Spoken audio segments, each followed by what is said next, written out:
Welcome back. Time now for The Clash. Just 6 weeks after US troops quietly left Afghanistan and 5 weeks after the Prime Minister announced British forces were to follow suit, the country has fallen back into Taliban control for the first time since the War on Terror began 20 years ago. So should Western governments have seen this nightmare coming, or were the likes of Biden and Boris justified in wanting to bring our boys home? MP Tobias Ellwood, the chair of the Commons Defence Committee, says the withdrawal was clearly a monumental strategic error and those behind it will be judged harshly by history. Craig Monaghan, a veteran injured in Afghanistan, agrees it was rash to pull out and says the ensuing chaos is a bitter pill to swallow for former servicemen. But Dr. Philip Cunliffe, senior lecturer in international conflict at the University of Kent, believes troops should have been taken out of Afghanistan even earlier. And they all join me now. So, Craig, it feels like a very emotional day.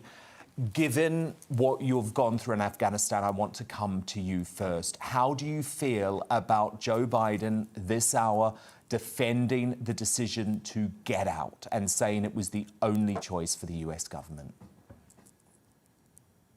So when I heard him speak then on air, it was quite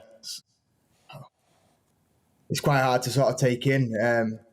20 years of data in Afghanistan. Everyone knows that the poppy harvest is the quietest time of Afghanistan, but yet no one has even considered us pulling out in the time where the Taliban are in theory doing manual labour pretty much. Instead, he chose to pull us out in the peak of fighting season. It just doesn't make sense to me. And for someone who, like he said, the buck stops at him, I think he's made quite a bad error there. And ultimately, it's going to cost the lives of thousands of people that my friends sort of died for.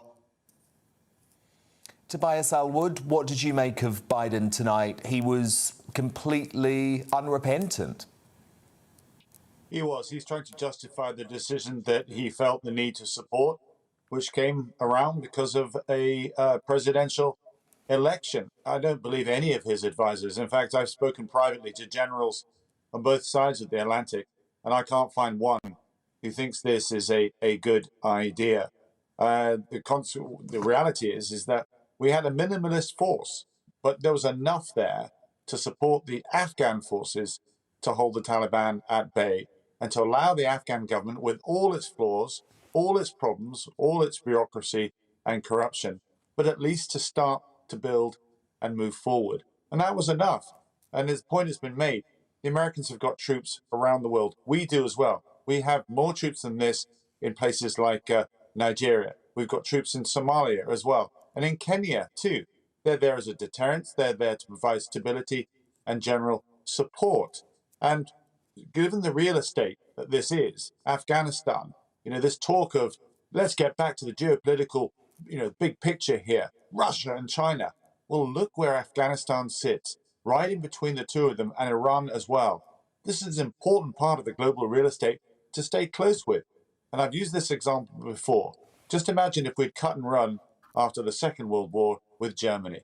We stayed there for decades to nurture that into a democratic economic powerhouse. We're still there today. So this talk by President Biden of losing American troops is absolutely wrong.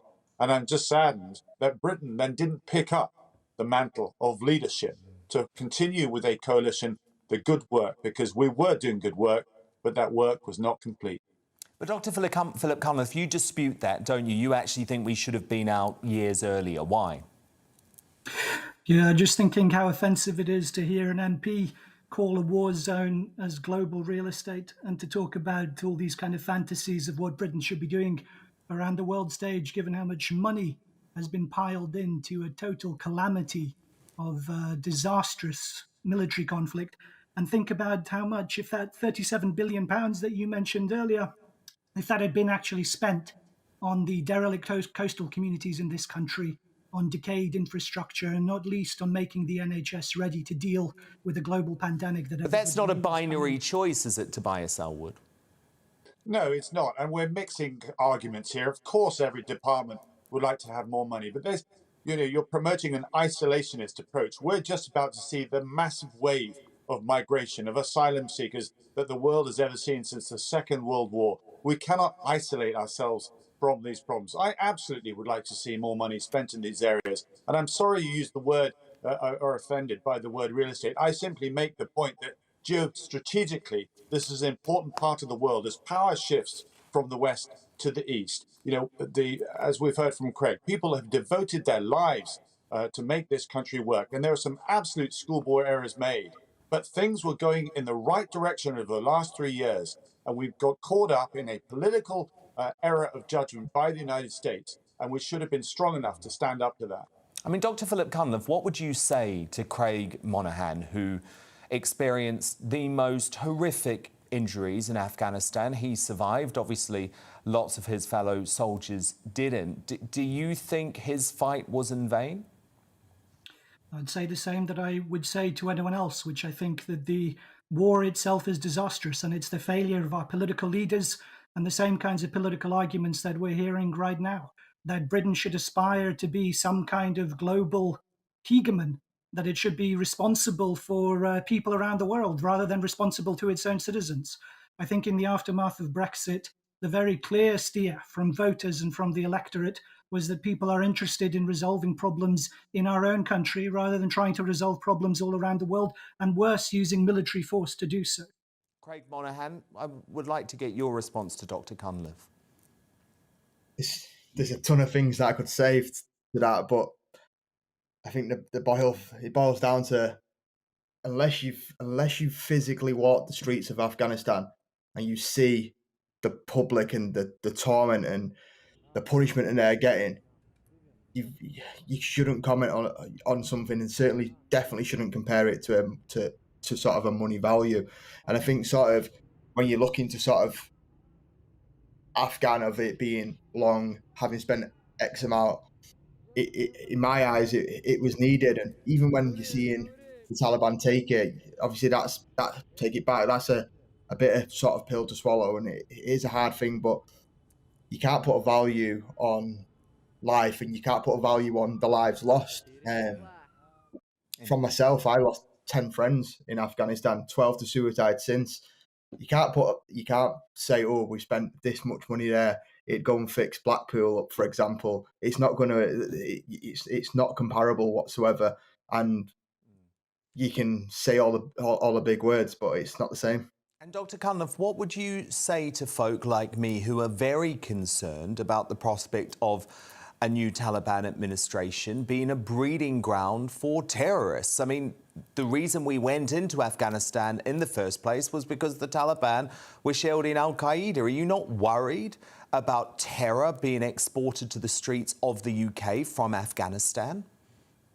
Well, it's worth remembering that the majority of the hijackers from 9/11 were from Saudi Arabia.